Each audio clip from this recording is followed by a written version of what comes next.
मित्रांनो, जर शिष्याला काही अडचण आली किंवा त्याच्यावर कुठं अन्याय झाला असं वस्तादांना वाटलं, तर वस्ताद मैदानामध्ये उतरतात.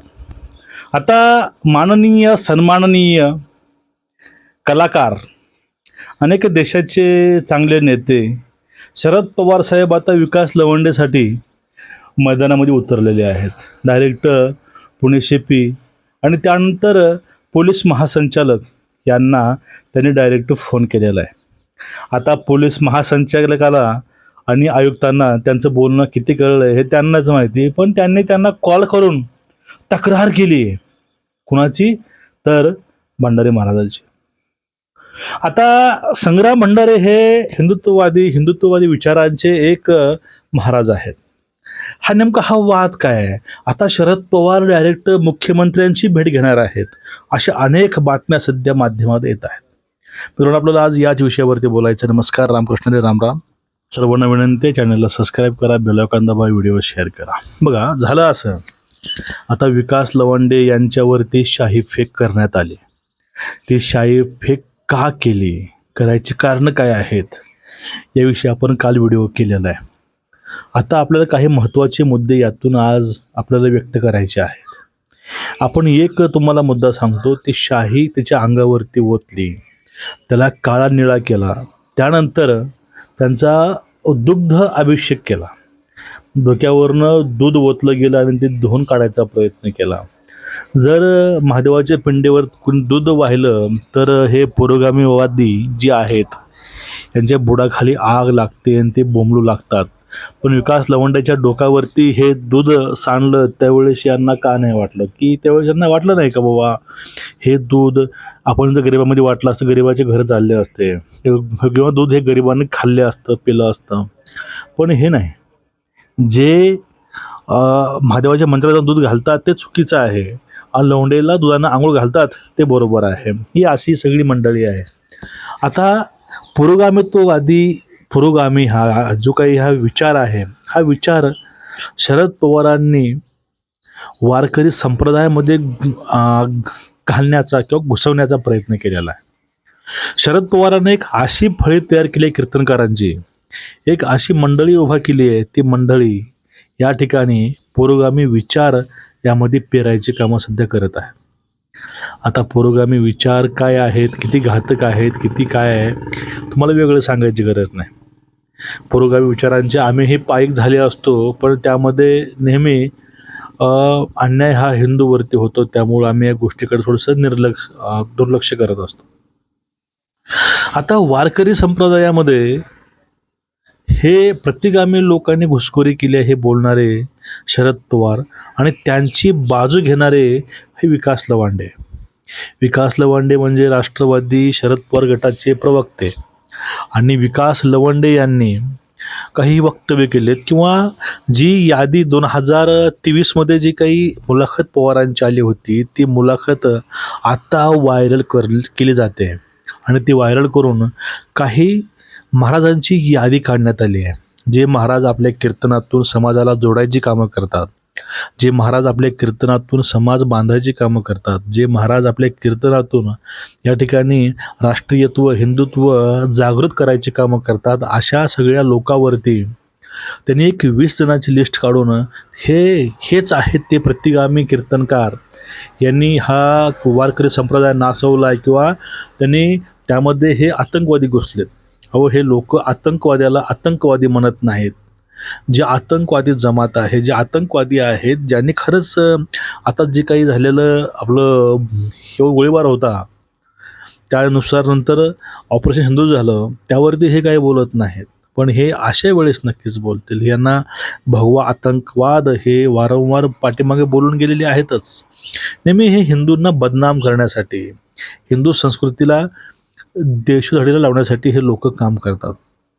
आणि ह्या 20 लोकांचे नावं घेऊन हे घुसखोर आहेत, काय काय ह्या गोष्टी ह्या विकास लवंड्यांनी केल्या, त्यामुळे त्यांना जे अंगाला हे काळं फासलं होतं. आता हे शरद पवारांच्या विचारांचे वारसदार आणि आता हे यांच्या तोंडाला काळं फासल्यानंतर शरद पवार आता मैदानामध्ये आलेत. शरद पवारांच्या तळपायाची आग मस्तकाला गेली. शरद पवार आता रागात आहेत. नाही बघा, ते मीडिया दाखवायचा प्रयत्न करते की शरद पवारांनी आता मुख्यमंत्र्याची ते भेट घेणार आहेत. त्यांनी डी जीला शिपींना फोन केला आणि शरद पवार हे शिष्यासाठी रस्त्यावरती आले किंवा त्यांनी रान उठवून ठेवलं किंवा पेटवून ठेवलं, अशी काही आता न्यूज येत आहेत.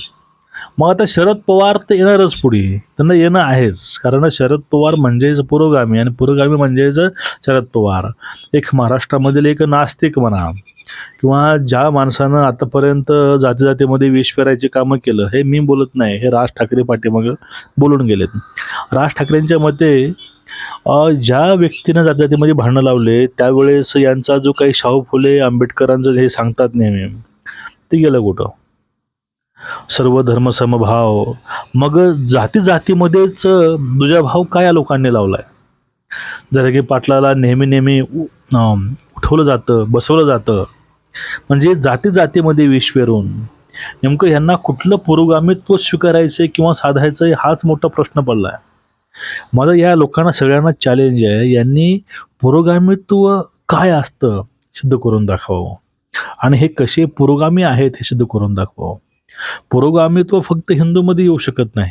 पुरोगामित्व हे मुस्लिममध्ये आलं पाहिजे, बौद्धामध्ये आलं पाहिजे. कारण धर्मामध्ये धर्म असे तर आख्यायिका असतात, थोतांड असतात, प्रत्येक धर्मामध्ये आहेच. फक्त हिंदूमध्ये आहे असं नाही, बौद्धामध्ये आहे, ख्रिश्चनमध्ये आहे, मुस्लिममध्ये आहे, पारशीमध्ये आहे, सर्वामध्ये ह्या गोष्टी असतात. पण नेहमी टार्गेट हे प्रत्येक वेळेस हिंदूंना हे लोक का करतात? खास करून पवारसाहेब ह्या टार्गेटेड ह्या राजकारण्यांना ते त्यांच्या अंगाला तोंडाला काळं फासलं हे सुद्धा कमी आहे. कारण हे फक्त एका विशिष्ट विचारानं प्रेरित होऊन, फक्त एका कोणातरी काटा काढायचा आहे ह्या डोक्यामध्ये विचार घेऊन हे लोक कामाला लागतात. यांना आमच्या पांडुरंगाविषयी द्वेष आहे, शिवरायाविषयी द्वेष आहे, पण हे जाळीदार टोप्या घालून ज्यावेळेस इफ्तारी झोडतात त्यावेळेस यांना पुरोगामित्व जे आहे ते आठवत नाही का? किंवा जे काही चाललंय, धर्माच्या नावावरती लोकाला मारलं जातंय, त्यावेळेस यांना ते पुरोगामित्व आठवत नाही का? म्हणजे जो समाज लोकांना जोडून ठेवलेला आहे वारकरी संप्रदाय, यामध्ये आपले पुरोगामीवादी घुसवून या ठिकाणी वारकरी संप्रदाय नाचवायचं षडयंत्र चालू आहे का? हा एक एकदम मोठा प्रश्न पडतो आहे. आणि आता ह्या विकास लवंडेसारखे अनेक जे काही कार्यकर्ते आहेत, पवारांचे शिष्य आहेत, यांच्या डोक्यामध्ये हे सगळे विष पेरून यांना समाजामध्ये सोडलेलं आहे, समाज नाचवण्यासाठी. आणि यासाठी आता आमचा वारकरी संप्रदाय, मराठी माणूस, महाराष्ट्रीयन माणूस, हिंदू माणूस हे आता जागृत होऊन याला प्रतिकार करत आहेत. हा प्रतिकार ज्यांना झोंबतोय, कारण पुरोगामी नावाच्या खाली या लोकांची हातं बांधायची कामं यांनी केली, पण आता ते हातं बांधले जात नाहीत. आता ते हातांनीच उत्तर दिले जातात. याचं उदाहरण म्हणजे कालचं भंडारी महाराजांनी त्याचं काळं फासलेलं आहे ते, आणि त्याच्याकरता शरद पवार आता मैदानामध्ये उतरलेले आहेत. म्हणजे शरद पवार जसे राजकारणामध्ये आलेत आणि आत्तापर्यंत त्यांनी हेच केले, आता तेच करत आहेत. नेहमी हिंदू द्वेष त्यांच्यामध्ये मनामध्ये का एवढा भरला आहे देव जाणे. मग तुमचं एकूणच या विषयावरती मत काय? हे विकास लवंडे, संग्राम भंडारे महाराज आणि हे शरद पवारांची मध्ये झालेली एंट्री, आता हे म्हणतात ना, सुंब जळाला पण पीळ नाही गेला. काकांचा आता पक्ष हिंदू द्वेषामुळे फक्त बोटावर मोजण्या इतका राहिलेला आहे. तरीही या लोकांना अजूनही साक्षात्कार होत नाही, हे सगळ्यात मोठं दुःख आहे. तुमचं मत नक्कीच व्यक्त करा, व्हिडिओ शेअर करा. रामकृष्ण हरी.